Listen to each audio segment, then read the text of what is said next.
Does your business provide a quality service or product? If the answer is yes, then there is a combination of tactics that can be customized to fit your unique business that makes your business super profitable, creates wealth, and makes a difference in the process. I know this because I've built a few tiny businesses to more than $70 million. You're listening to the Entrepreneurs Radio Show. Conversations with self-made millionaires and high-level entrepreneurs that will grow your business.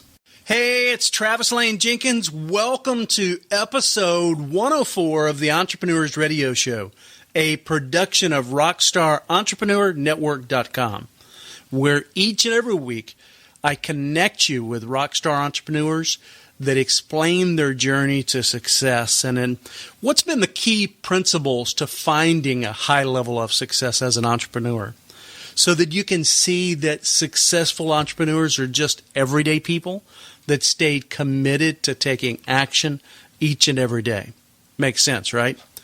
Also, as a side objective, I want the show to become the circle of five for you, which basically means that the five people that you spend the majority of your time around will become the reflection of your income, your knowledge, your success, and just basically your life. So what I want you to do is I want you to pretend each and every episode it's just me, you, and our guest having a candid conversation in our own private little mastermind. Okay? Today I'm going to connect you with Brandon Schaefer, who is a business growth expert. Although before we get started, I want to take a minute and thank another person for writing a great review for us over on Stitcher. Again, we're just starting to get some traction over there, and the person that I want to recognize is Massimo. Massimo, one of the really exciting things about the review from Massimo, beyond the great review and the awesome 5-star rating, is Massimo says they're working, I say there because I don't know if it's a he or she, is working on a startup in Kenya, and every day learns something new to apply, and ultimately says thank you. And, first and foremost, I want to thank you for taking the time to write the review. But second of all, I love the fact that we're helping make an impact all the way over into Kenya. So congratulations on your startup. Keep up the hard work. I'm excited for you, Massimo. Now, just in case you don't know, writing a review really helps us reach more entrepreneurs just like yourself. The reason for that is iTunes and Stitcher believes that if you're leaving a comment, then the show must be valuable, and therefore they'll serve it to more of their audience. So if you have the time, I know it's a pain, but if you have time and you find value in the show, I'd really, really appreciate it if you'd go in and leave us a review and tell us how we're doing. Give me an honest review. And, of course, I'll recognize you on air and say thank you for taking the time to do that. One last thing. Before we get started, I want to remind you that there's 3 ways you can take these interviews with you on the go, working out or driving or however you can listen to them passively while getting other things done. So you can go through iTunes, Android, or Stitcher. Just go to RockstarEntrepreneurNetwork.com, click on the iTunes, Android, or Stitcher there on the menu bar, and it will take you directly to the podcast. You don't even have to search for it, where you can subscribe to the show and hopefully leave a review. So now that we've got all that stuff out of the way, let's go ahead and get down to business. What do you say? Without further ado, welcome to the show, Brandon. Hey, thanks for having me, Travis. I appreciate it. Man, I'm super excited. Hey, do you mind giving us the backstory of how you got to where you're at today? Sure. It's a short story, but a long story in one aspect. It's long or short and long, whichever way you want to look at it. But for years, I've just been kind of messing around with different types of ideas to help businesses really grow and share some of the knowledge, some of the street knowledge that I've learned throughout my entire life since I was a young kid. Helping out companies grow on social media, on their social media presence, right? Helping them bring products and services to market. Mm-hmm. simple WordPress questions, all different types of stuff. It's just kind of, I just wanted to kind of have a hub where people can kind of check in, and like entrepreneurs can kind of come and check in and just get their questions answered, because you get tired of searching on the web, man. Your first like page of results is all paid for advertising stuff. Half of it's not valid. Mm-hmm. So I just wanted to kind of make a central place where people like myself, people like you, could come and just shoot questions off of me, and I can point them in the proper direction. Right. So where did that come from? How did you get a background? How did you build up to doing that you're doing today? Oh my goodness. Well, since I was a young kid, my life wasn't always as fantastic as it is today. So when you're in that type of situation, it's kind of like survival skills. Right. And you learn to really, you either learn to be successful or you learn to fail. And, for a while I was think I was on the path to learning to fail. And then one day, I don't know, it was just kind of like, it was kind of like a light switch where I was like, I'm not going to fail. Mm-hmm. There's too much in life. There's I have a good attitude, right? I had a good attitude. I had a good effort. I had the physical skills. I just needed to bring along the mental skills. And when I brought along the mental skills, things just started to kind of click. And, things just form. When you're in the right mindset, when you wake up in the morning and say, you know what, I don't care what happens today, I'm just going to be successful. I'm telling you firsthand, and if you don't believe me, or if anybody doesn't believe me who's listening, reach out to me personally. I will personally go over with you. But when you wake up with the right attitude, things will happen. I assure you 100%. Well, so now is this... Are you talking about from a business perspective, a personal, or both? This is kind of a rhetorical question because I have my own. Yeah. I believe I agree with you, but take me down the path of deeper of what you're thinking there. Is it just living in a place of gratitude, or what are you talking about? No, I'm just I'm just saying that to be successful in business, I'll just talk in my own sense here. What I needed to be successful in business was I needed really like four different things. I needed to be surrounded by family, mm-hmm. right? I need to be surrounded by other successful people. I needed to get in some type of I just say like yoga, meditation, some type of like physical like workout or mental kind of program, and you can get that through running or through working out or something like that. Right. Whatever you need to do. And I don't mean it in a religious sense. I just mean it in like, just getting your head right and clearing out your thoughts. Mm-hmm. And the last one I forget right now. So I'll circle back on that one. Well, yeah, I'm the same way. I space at times on things, and even people will talk to me about things that I've written, and I don't want to give the impression that I'm this massive novel writer, but I have wrote a lot on my experiences of growing business and other things, and sometimes my own writing is like someone else has written it for me. I mean, I still deeply internalize and believe those things, but it's just kind of part of the process. People think that you would recognize your writing as if it were your own child, and it's really not like that. Your mindsets, your thoughts, your beliefs, all of those things run much deeper than most people realize, and so I completely agree and understand where you're coming from. And I think those things change a little bit with people. For you said the four things were family, other successful people, healthy activities, and I think there's a core set of things that people need to be around, and then maybe a couple of those items, maybe for the other guy, it's 5 or 6 things a couple of those things change that are relevant to the individual. Does that make sense?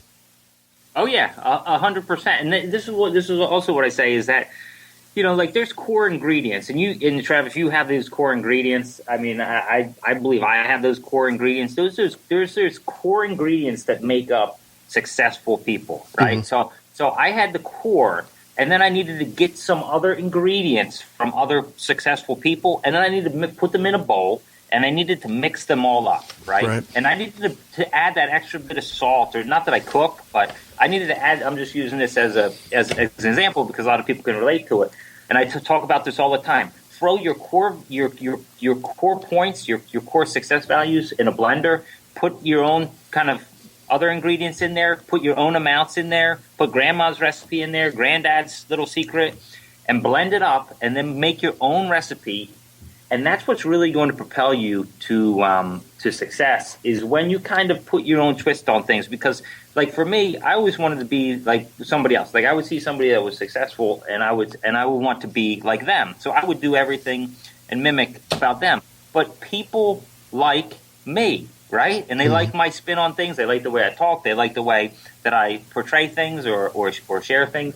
So I really didn't take off until the point where I started to say, I'm special, like I'm going to use my core ingredients, and I'm going to take away like a top thing from top 10 people that I admire, and I'm going to toss them all together, mix them up, and come up with an exciting new me. And that's what I did, and things just exploded, Right. Yeah, I'll even take the example of writing. I had surrounded myself with people that I thought did a great job of conveying who they are, what they believe, and their message through their writing. And by the way, I was a terrible writer in school, and even a terrible student in school. So it's very ironic that I wanted to develop this skill later in life. But through watching these other super successful people, I learned how to dial in my own unique tonality and let my own personality come through. And what I view it as is kind of like a framework. I used what they were doing as a framework to teach me how to maybe use those in my business, but let my own uniqueness do the talking for me. Is that kind of an iteration of what you're talking about? Yeah, very, very similar. I mean, we're on the same page, Travis. I mean, you can talk to somebody for 2 or 3 minutes, or even in the first, 5 seconds of a conversation. I mean, you can really tell a lot by their voice inflection. So, I know if I met you, we'd be hanging out in 5 minutes. Yeah. Already, it's kind of you meet those types of people. And those are the types of people that when I meet them at conventions and meetings and stuff, you just kind of like, hey man, let's get a project going sometime. You'd be fun to work with, and see how things work out, and they become a great resource and someone you can bounce questions off of, and it works out well. Right. Yeah, I completely agree. So what, bringing you down this path, what took you down this path? Had you built other businesses? What made you realize that being involved in the entrepreneurial journey and teaching and mentoring people was a path that was that really lit you up? Well, I needed all. I'll put it as simple as possible. I just started to make what I was keeping private public, right? So I was learning all this stuff. I was doing all this. I was studying. I was constantly staying updated with people. I was staying updated with information. I was finding helpful, useful, relevant information. And I just said, I'm just going to start sharing it publicly. And then when I started sharing it publicly, people started eating it up because they had the same concerns that I had, right? They wanted to know how to do this or how to do that. Most people have the same, they all kind of want similar things if you're in those certain groups. So I just started hanging out in the entrepreneurial groups and stuff, and started just sharing helpful, useful, and relevant information. Right now, I'm never selling. Now we sell a ton of services, but I'm never selling anything. In fact, I never mention anything about sales or anything else because eventually people say, in fact, I just wrote this a couple minutes on a Denise Wakeman post that she sent me a couple minutes ago. But, eventually they ask me like, hey, don't you do that? And I'm like, sure. Right. So, but to get back to your direct question with, how I got into it, it's kind of like I had a cigar shop with my mom. I was always involved with my family business. My mom's a successful entrepreneur herself. So she had a bunch of different like juice bars and stuff. And as I was growing up, and I used to be like the gopher between the shops, right? I would go and like bring food to this one or whatever. And I would always be, hustling around somebody called out sick or anything else like that. And that's all well and good. But eventually you get to the point in family business where it's just, how far are you really going to go? Right. And this might be leading to kind of a conversation later on, but the potential to earn, right? I see my potential as unlimited. Okay. And being in the line that I was with my family business, I was limited, right? I didn't want to be stuck in retail where I was waiting on people to come out to me, or you can only make it so attractive, right? If you have a couple stores and you're there, it was kind of like it was tough for me to attract people into the store unless you were inside of the location already. Then we could attract you. So we did that, and then I jumped out of that, and I just started getting into other ventures. And today a lot of people bring stuff to me. That's the beauty of it, Travis, as you probably know, is that people are constantly, once you become the industry kind of resource or one of the industry resources to bounce questions off of, people bounce questions off me all the time. And sometimes, I'm involved in a couple different sites and projects right now that really have some good promise in them. So, I kind of, the opportunities kind of come to me at this point. Right.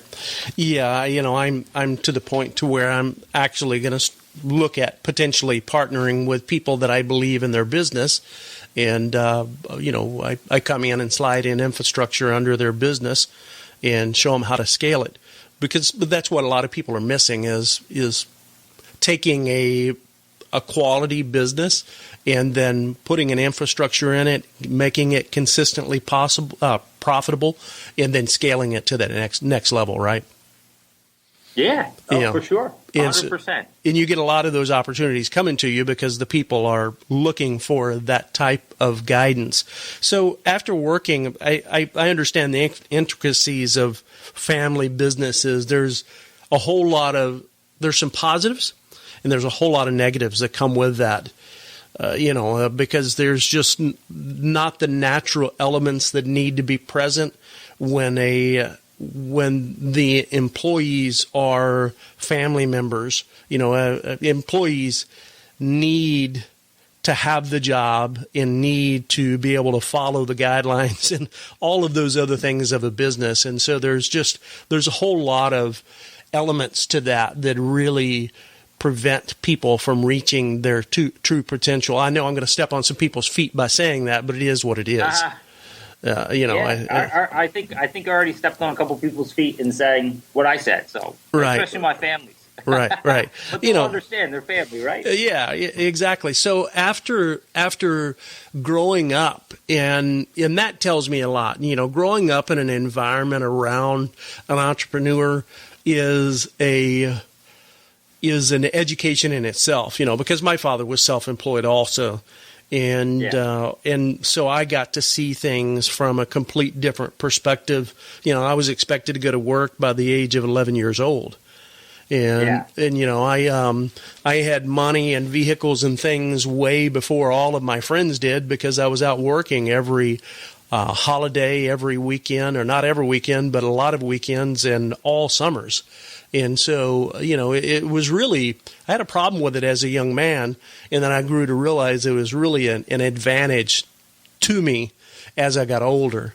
After that transition with your mother, what did you strike out doing from that point on? Oh, I just kind of went out on my own and started just kind of writing. And it's funny, you mentioned earlier as well, that with your writing, you weren't a stellar student. I wasn't a stellar student myself either, and I kind of got by, and I did what I had to. I played a lot of sports and stuff, so that usually helps. You probably played a lot of sports, right, too, and so forth. So that helps. But I just started again, just kind of going out, and I was always kind of involved in multiple things. So I just kind of ventured out on my own and said, hey, I'm just going to provide information to people. I'm going to try to put together a couple of different groups, and I'm just going to, just answer a lot of questions, and eventually the business will come. And that's really what I've been doing. I've had multiple different sites. Before this, I had a site called EIO Life, which was, named after my my wife and my three children. And again, that was a blog that was successful, and it was just all based around entrepreneur information, sharing information, sharing some services that we offered, and so forth, and always just networking and staying in touch with people and looking for different projects, looking for opportunities where we could generate, some revenue on multiple types of projects. That morphed into actually I had a different business before that, which was called World Design Agents, which was screen printing and like embroidery, all types of promotional items and stuff. It was a successful online business. I got out of that, and then now I'm just over here at our site called 90 Day Entrepreneur, and it's been absolutely phenomenal. It's fulfilling. At the end of the day, you got to feel fulfilled. Mm-hmm. And if you're not feeling fulfilled at the end of the day, it's a long, long life. And I just said, screw it. I'm just going to feel fulfilled at the end of the day and put myself in that position.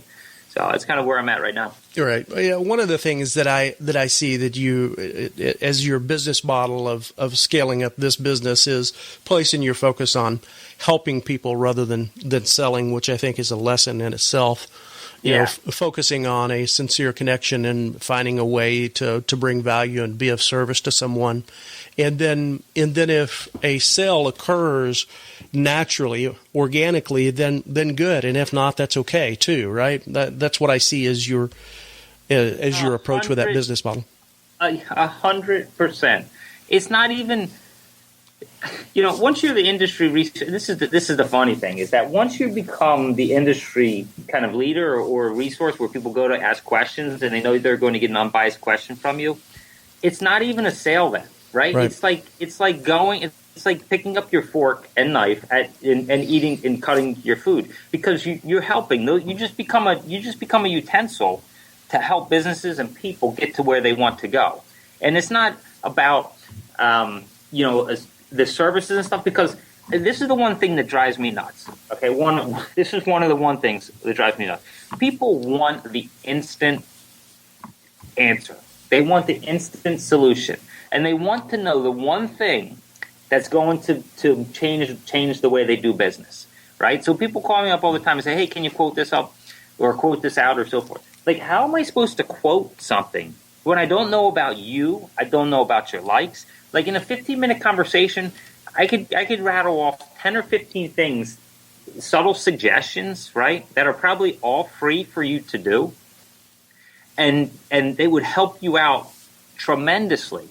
But the people, they want to know the one thing, and they're willing to go online and pay thousands of dollars a month to have somebody do it, but they have no idea how to do it.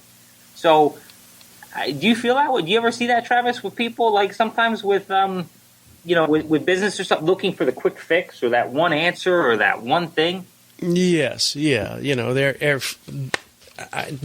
misconception of the easy button out there, that this one answer is going to solve the problems, when it's really a series of things. And even a lot of programs teach strategies or tactics, And most often what people need is a guiding hand along the way, because people get overwhelmed, they get lost. And it's very tough to be impartial about what you're working on. That's normally why you have to have somebody that is not emotionally involved in what you're doing give you perspective, right? So that's a long answer to your question of yes. Yeah. So, I mean, again, it's like, and that kind of leads me to kind of what the total goal for me long term is, and as well as my organization, is kind of like to be a guide. So if you're going to climb Mount Everest, you get to the bottom or Camp 1 or whatever, there's a guide there, right? And that guide kind of guides you up to level 2, and then there's another guy that meets you, and they guide you up to level 3. The main thing for me and what I want people to know is that I want to be there to help guide you, and we'll guide you through what you need. Now, we're probably not going to have 90% of the services that you need during the process, and that's fine. But you're going to need somebody to guide you through and talk you through it all. And I'm not talking about like a coach that be like like Tony Robbins, like motivational coach. I'm talking about someone that can make sure your rubber's hitting the road when it needs to. Someone that can make sure that someone that knows about the industry, knows the business insiders, that can kind of shake and move things up for you, that can rattle your brain a little bit and give you a couple different ideas. That's really what we want to be as an organization. It's kind of like an entrepreneur guide and business guide. So if you have a product and you're trying to bring it to market, like Kickstarters are great. Everyone goes on Kickstarter, launches a program, but you know what? They raise $0.0, right? Because they don't know how to do it. They think if they just go on there and sign up, that they're going to get traffic. No, you need to get out there on the social channels. You need to promote your Kickstarter project, right? Because now not all of them are like fantastic. So we like to kind of guide like Kickstarter startups through the process and help kind of guide them along.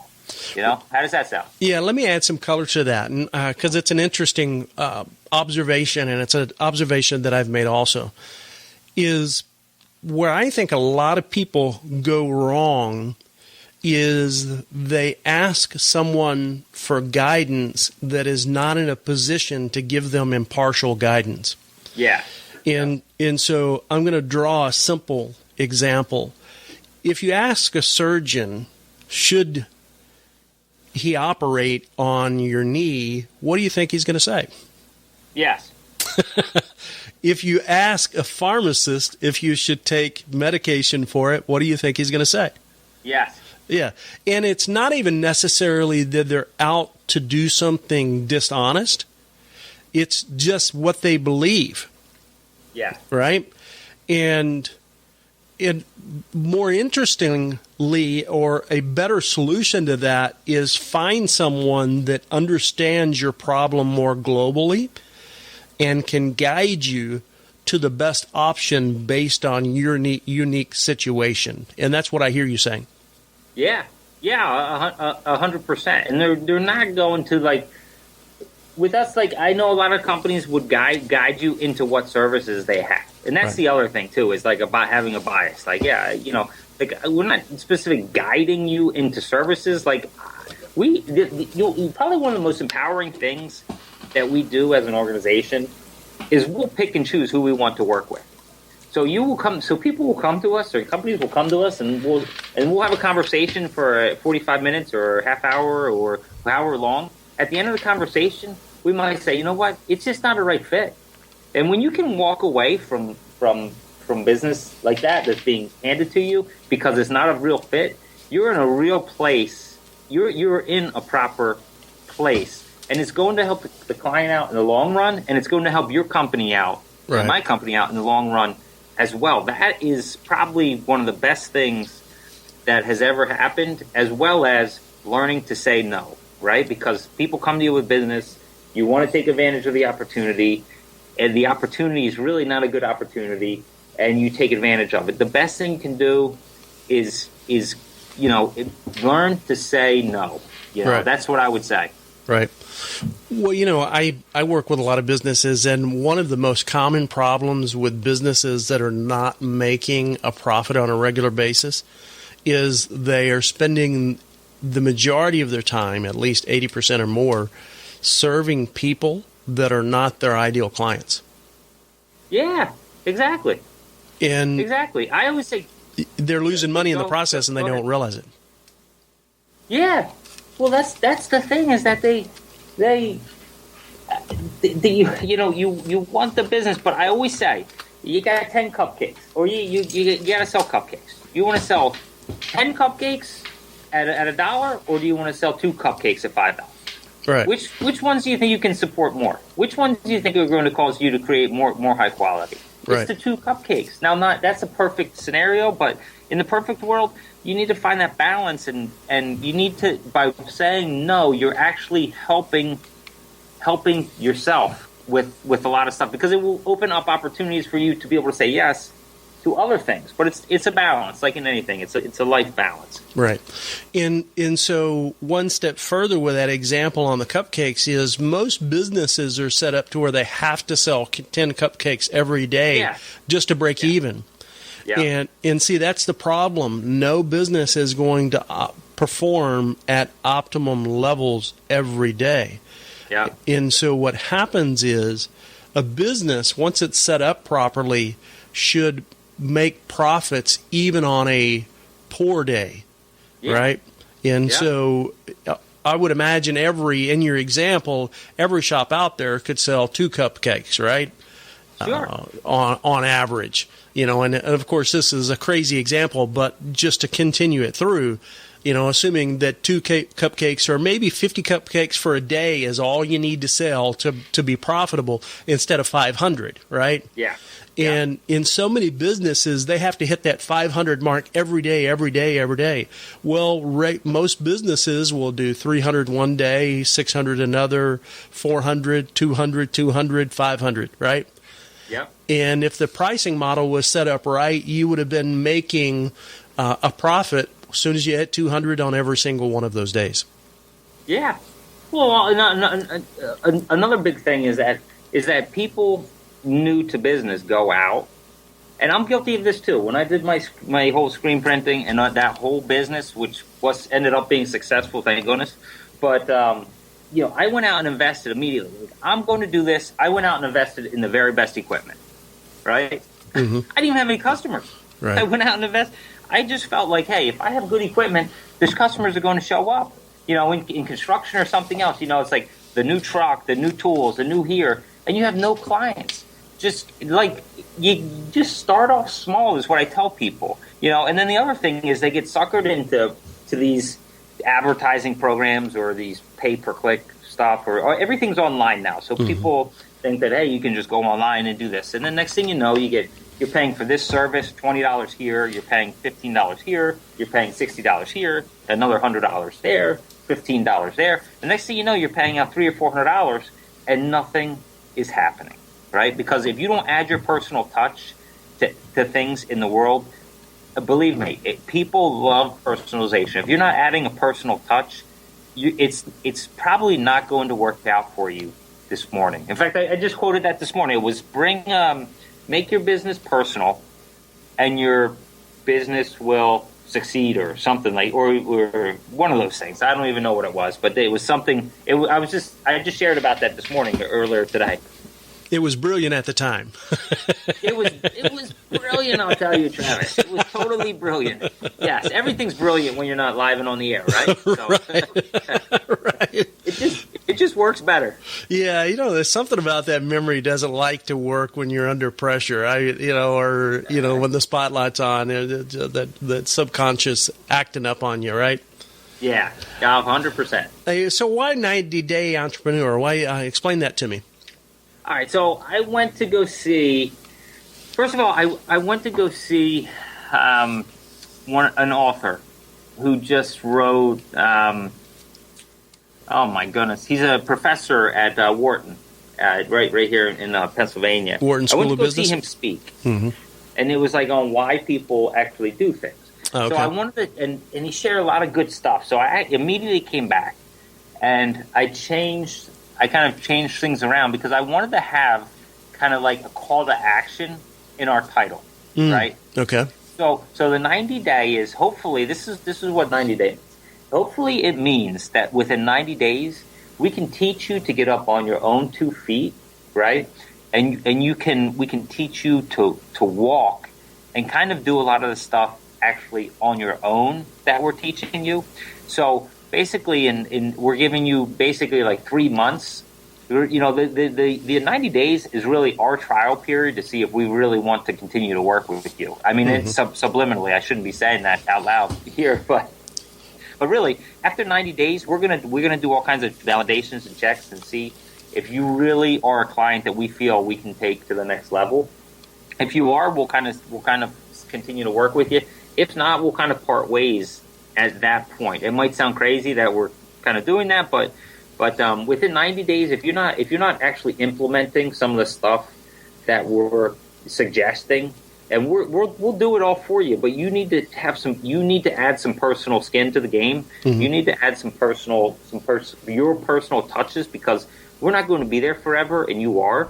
So if we're working with a construction company or something, home builder, you know, successful home builder or whatever, we'll do everything for them, but we need his or her feedback, and we need him or her to actually put their personal touch on their plan, right? Because it can't be all us doing it for you. We need to have your kind of backing behind it, because that's what made you successful, is your personality. So we need some input from you. If you're not willing to put the input in, ultimately, I don't know if we would continue to work with you. You know, in the long run. It doesn't matter how successful. I completely agree with you, and I understand. I like the fact that you're calling a spade a spade. You know, I've got a program to where we're giving away $73,000 in cash and prizes, and also a chance to win my Lamborghini, and it's based on them taking action. Yeah. And you know, it's not buying anything, just reading 500 to 800 words in an email, doing this, maybe clicking on this link and telling me what their big reason why is, what keeps them awake at night. It involves their interaction. And what you're describing is, if people aren't taking action in 90 days, then no amount of time and effort that you put in is going to help them. And the reason why I share the story of this giveaway is the majority of people, and when I say majority, 95% of the people that enter this sweepstakes to win this can't even open up the emails. You know, they're so distracted and they're so not following through, you know, that it just blows my mind. And if you don't take action, how the heck can you expect to be successful, right? Yeah, you're not. You're not. And it's not saying, like, people are at different points in their life too, right, Travis? So right. People are at different points. So, like, if somebody might be overwhelmed, they might be getting split up from their wife or husband. They might be, you know, kids, whatever. And I'm cool with that. I am totally fine with that. But we need to work with you when you're willing to participate. Right. In here. And if you want to pay somebody, I mean, I was just having a conversation 2 days ago with somebody. I said, listen, go to the other company, pay them, come back to us when you're ready. You know, it's not, there's no hard feelings here. Just go. Right. You know, you're not ready to really, and I keep saying, you know, take it to the next level, stuff like that. But, you know, maybe like in a year or 2 years, you'll be ready. And it's not to say that somebody who wasn't ready now isn't ready today, because, you know, like going back to school again and even college and stuff like that, you know, like, I wasn't ready then. If you told me I was going to be doing what I was going to be doing today, people would have laughed. I stuttered. Like, I didn't even talk until I was 3 years old. I had an injury, and I didn't even talk until I was like 3.5 years old. And when I did talk, I stuttered. You would not believe it. I was not able to say a single word. Mm-hmm. I would stutter tremendously through school up until about 5th or 6th grade, and I just again, you kind of like make these decisions and you kind of slow stuff down. And I had to start thinking about it and stuff. And, and I wasn't ready then. But you get to the point where, I was eating at this Italian restaurant, and the guy comes up, the owner of the restaurant, really nice guy in our town. I'm there with my wife, and, Italian guys are all, bringing food and everything else and all this stuff. So, he said, Brandon, I was shining shoes.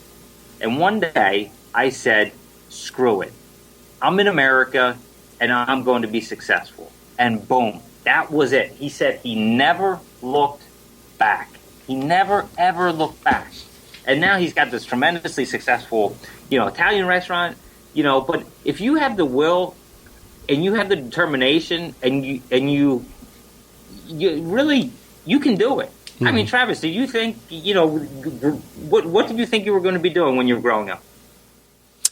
I didn't know.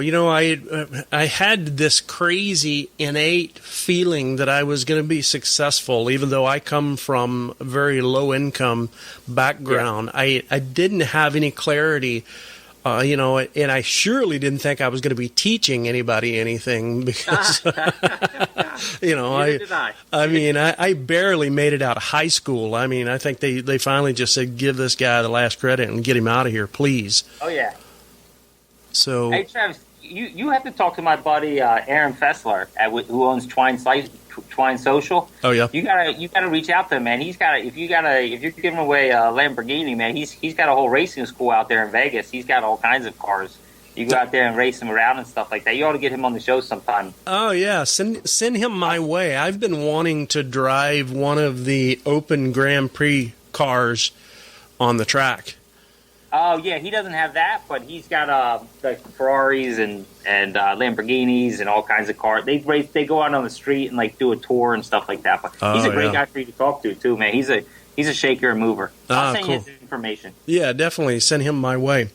So okay, I like the thought process behind the 90-day entrepreneur. It has kind of a built-in call to action to it, right?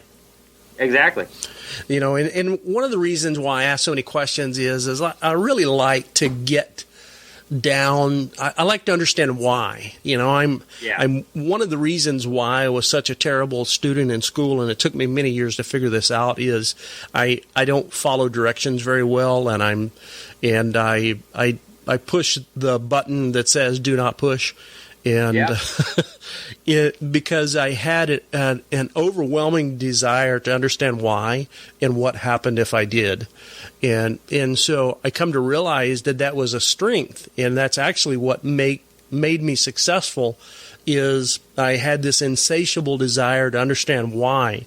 And I think when we look at people's journey, it's so illustrative for other people because everyone else listening can put themselves in the same place, their unique situation. And I think we realize, or I've come to realize, and I hope that everybody else realizes it too, that the restraints that we've placed on ourselves are handcuffs that we put on ourselves, nobody else. We put them on ourselves, and I want you to take them off. Yeah. You at some point you decided to take the handcuffs off yourself. You hit a point when you decided that you were not going to stutter anymore. How did you overcome that? I had to work at it. I worked at it for a year. I mean, I went to speech therapy for years. All kinds of stuff. But yeah, you get to the point. And I'm saying there's certain things like I was able to overcome that because I just was able to overcome it. But you made a decision. You finally made a decision, even at some point, to where I want to try to do what it takes to overcome this. Right? Yes. Yeah. 100%. Mom and dad could decide it for you, but it's not going to take until you decide. I deal with that with my son with school all the time. 14-and-a-half-year-old, and I'm like, oh my goodness, study this, that, and at that point you don't think you need it. Anything else is not important. You're just thinking about today. And I'm trying to just, and that leads to the other thing is that, what I'm trying to do is just make a surrounding where we can help you be successful, right? Like make a safe area where you can bounce ideas off of people that you can hopefully make as like a safe haven. With like parents and stuff, people have the parents, that's kind of like their safe haven. Mm-hmm. And I kind of want to do that same thing with like business, with like business and entrepreneurship. Is kind of make a safe haven for people to come to and ask questions as if it was kind of like the parents, someone you can always check in with. When the crap hits the fan, you can always check in. We'll always recommend something good for you, so forth. So that's a good point. Yeah. Yeah. I think, Brandon, that, I don't think very many good things come from negativity, but I do believe that hardships, especially early on in life, a lot of times can groom you to push through barriers that other people are not prepared to push through. Does that make sense to you? Oh my goodness. It's like I'm talking when you're talking. Mm-hmm. Right. It's crazy. Yeah. I mean, it's just your experiences as a kid. Like my worst days, my worst experiences are my biggest assets today.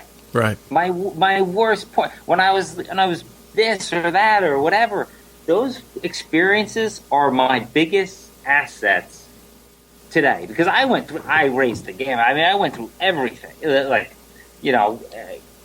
just you name it, just all different types of different experiences.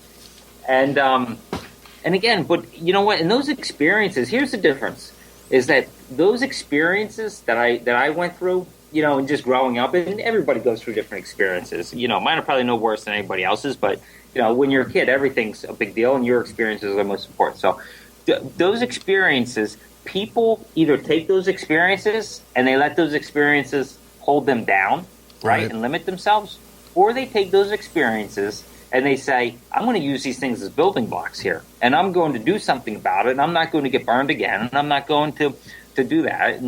And it's unfortunate that only a small percentage actually take those experiences and flip them, say they flip them over. And I know someone like yourself has done that, you growing up here, not in a relatively good neighborhood, stuff like that, working from when you were a young child. Your father was an entrepreneur, maybe he was on his own. He wasn't that successful. Right. I don't know. Maybe he was mega successful. Who knows?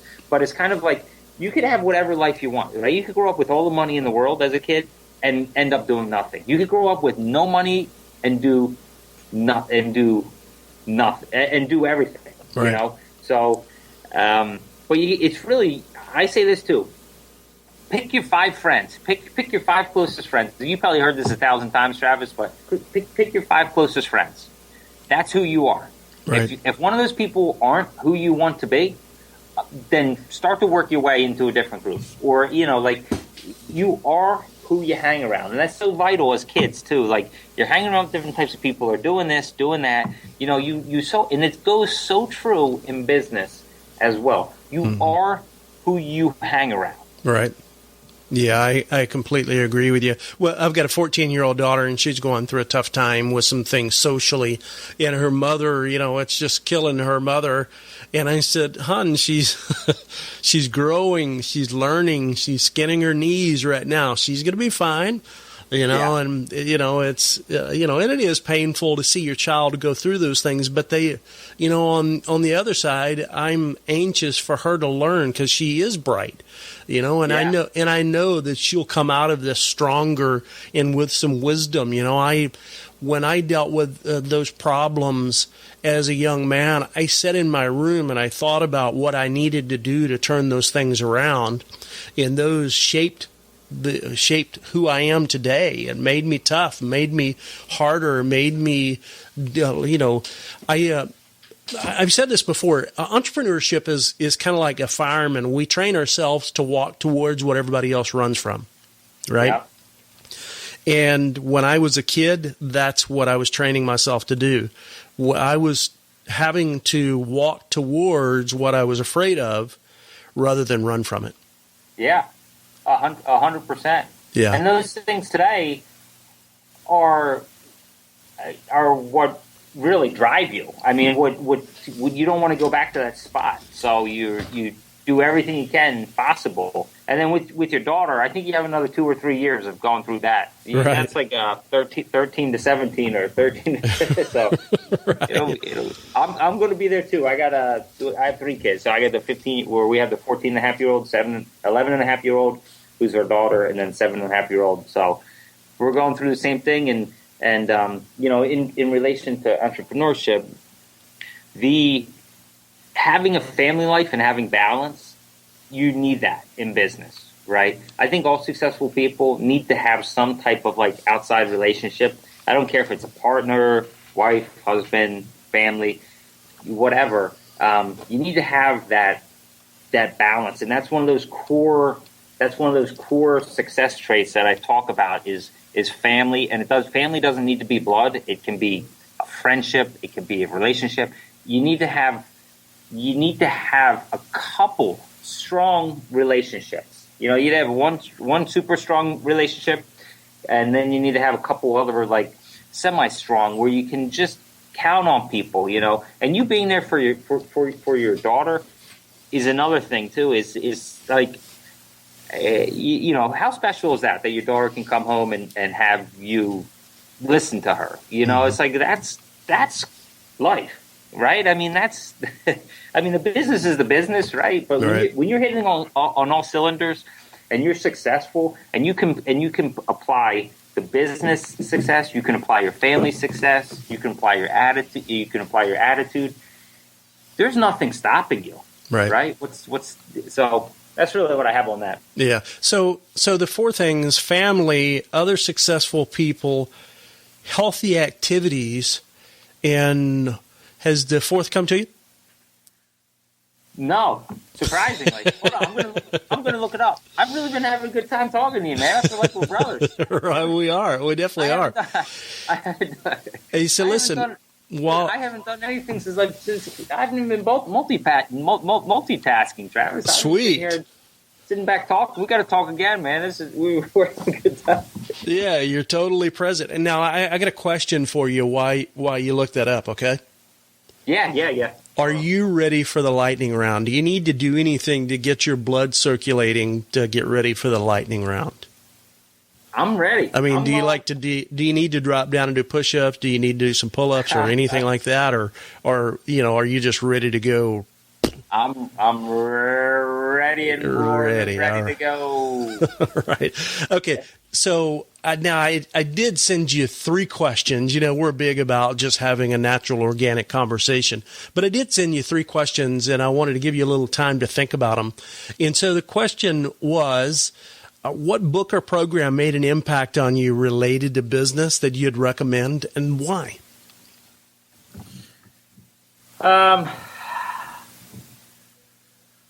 What program? Book or program.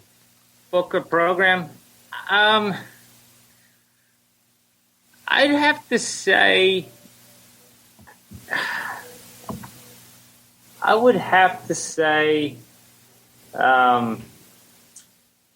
the program would be probably the book probably the author I went to go see speak, who's the professor over at Wharton Business School.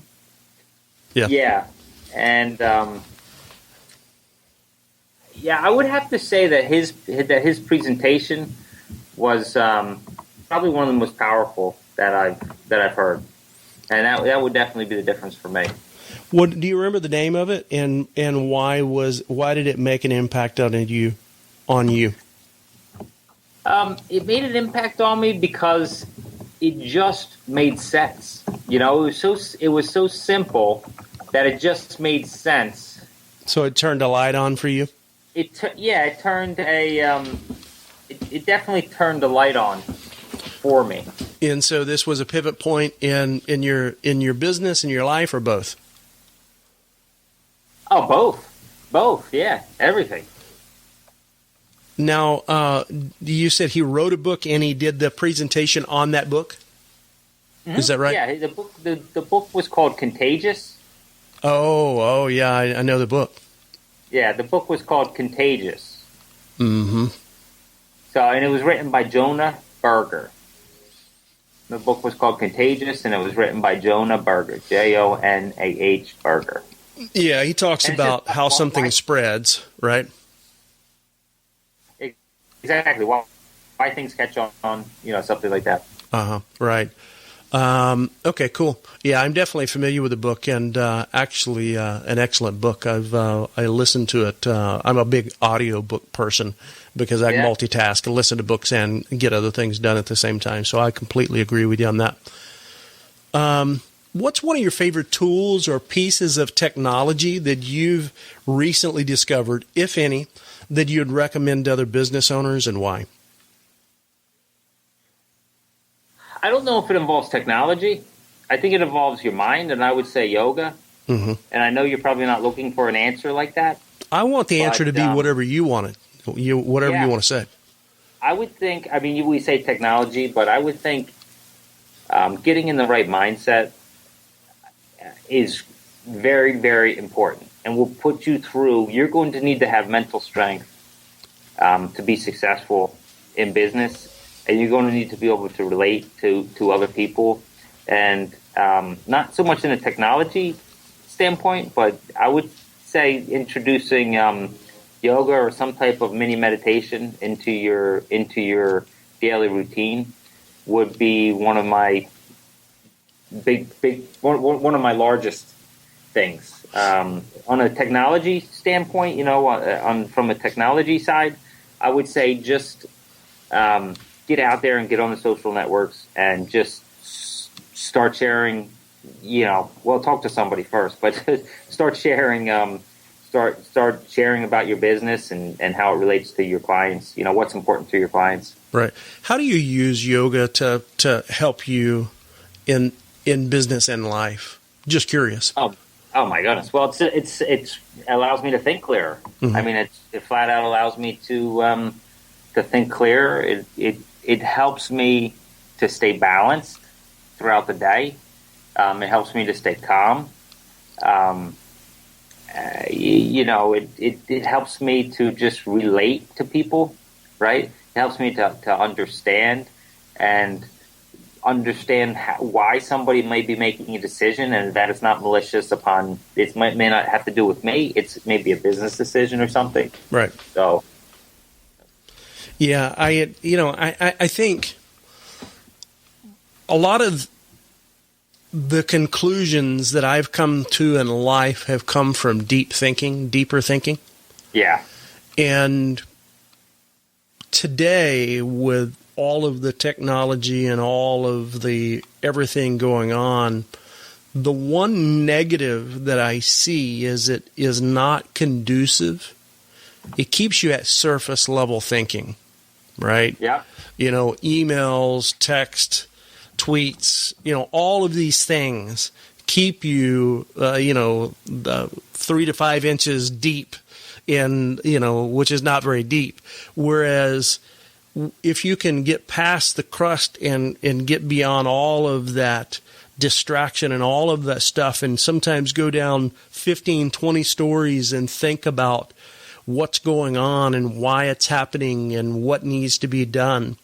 I've done some yoga, and that for me is what it does. And so what I hear from you is the same thing. Is it gets you beyond that surface thinking into a much deeper place and calms you down, right?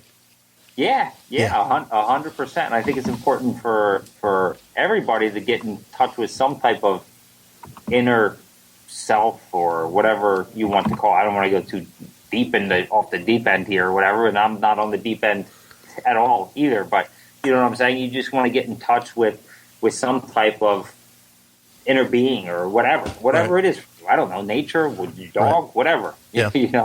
Yeah, I completely agree with you. What is there a quote that would best summarize your belief or attitude in business? 100%. You don't have to be great to start. Just start to be great. Ooh, I like that. Taking action right away.